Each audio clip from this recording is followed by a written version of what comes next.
غیبانہ نماز جنازہ پڑھنا کیسا ہے؟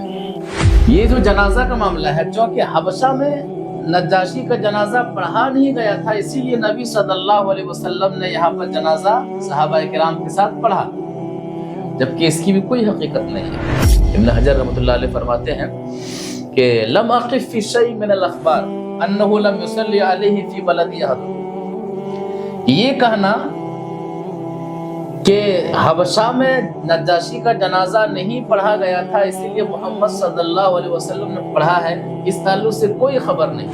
کئی مسلمان اور کئی صحابہ کرام کی موت کی خبریں آئیں، لیکن نبی صلی اللہ علیہ وسلم نے جنازہ غائبانہ طور پر نہیں پڑھا ہے۔ اور اکثر اہل علم جنہوں نے کہا ہے کہ پڑھ سکتے ہیں، ان کا یہی کہنا ہے کہ ہر شخص کا نہ پڑھا جائے، جن کی قربانیاں عام ہو انہی کا جنازہ غائبانہ طور پر پڑھا جائے۔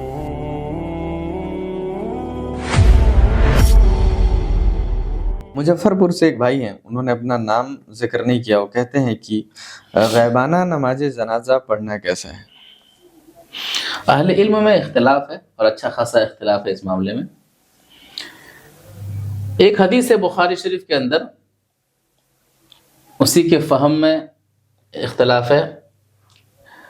بعض کا کہنا ہے کہ یہ صرف نبی صلی اللہ علیہ وسلم نے جو جنازہ پڑھا تھا نجاشی کا، وہیں تک کا معاملہ ہے۔ بعضوں نے کہا کہ عام ہے، سب کے لیے۔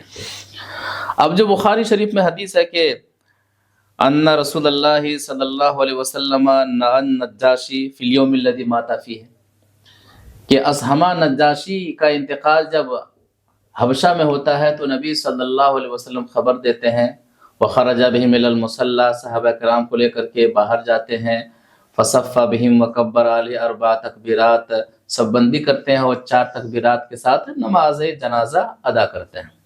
یہی حدیث ہے۔ اب بعض اہل علم کا کہنا ہے کہ یہ عمل صرف وہیں تک خاص تھا اور یہ نبی صلی اللہ علیہ وسلم کے لیے خاص تھا۔ جی۔ بعضوں نے کہا کہ وہ جنازہ غائبانہ نہیں تھا، پردہ بالکل ہٹا دیا گیا تھا، پردہ ہٹا دیا گیا تھا، میت بالکل سامنے تھی۔ تو اس تعلق سے امام نووی رحمۃ اللہ علیہ اور امام شیخ البانی رحمۃ اللہ علیہ فرماتے ہیں کہ سب کیا ہے، بے بنیاد باتیں ہیں، ان باتوں کا حقیقت سے کوئی لینا دینا نہیں ہے۔ صحیح ہے۔ تو اس طرح کوئی معاملہ نہیں ہے۔ بعضوں نے کہا کہ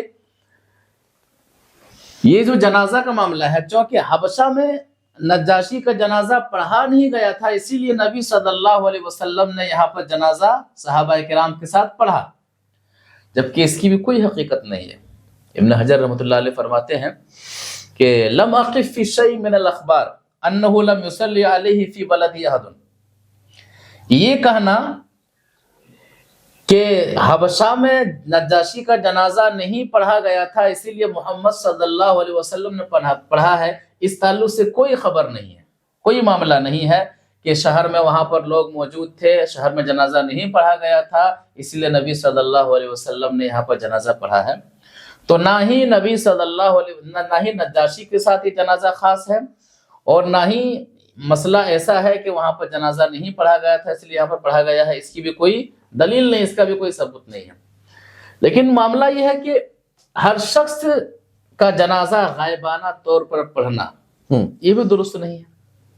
ابن قیم رحمۃ اللہ علیہ فرماتے ہیں کہ وَلَمْ يَكُنْ مِنْ هَدِيهِ وَسُنَّتِهِ الصَّلَاةُ عَلَى كُلِّ مَيِّتٍ غائب، یہ بھی نبی صلی اللہ علیہ وسلم کا طریقہ نہیں رہا ہے کہ ہر مرنے والے کا جنازہ غائبانہ طور پر پڑھا جائے، کیونکہ مسلمان پھیل گئے، کئی مسلمان اور کئی صحابہ کرام کی موت کی خبریں آئیں، لیکن نبی صلی اللہ علیہ وسلم نے جنازہ غائبانہ طور پر نہیں پڑھا ہے۔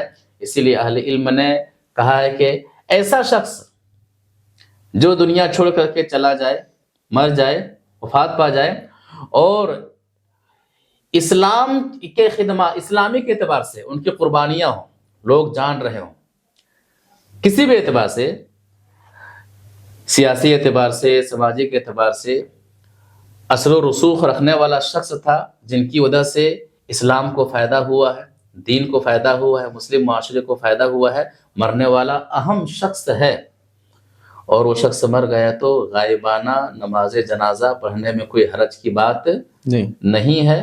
اور اکثر اہل علم جنہوں نے کہا ہے کہ پڑھ سکتے ہیں ان کا یہی کہنا ہے کہ ہر شخص کا نہ پڑھا جائے، جن کی قربانیاں عام ہو انہی کا جنازہ غائبانہ طور پر پڑھا جائے۔ شکریہ۔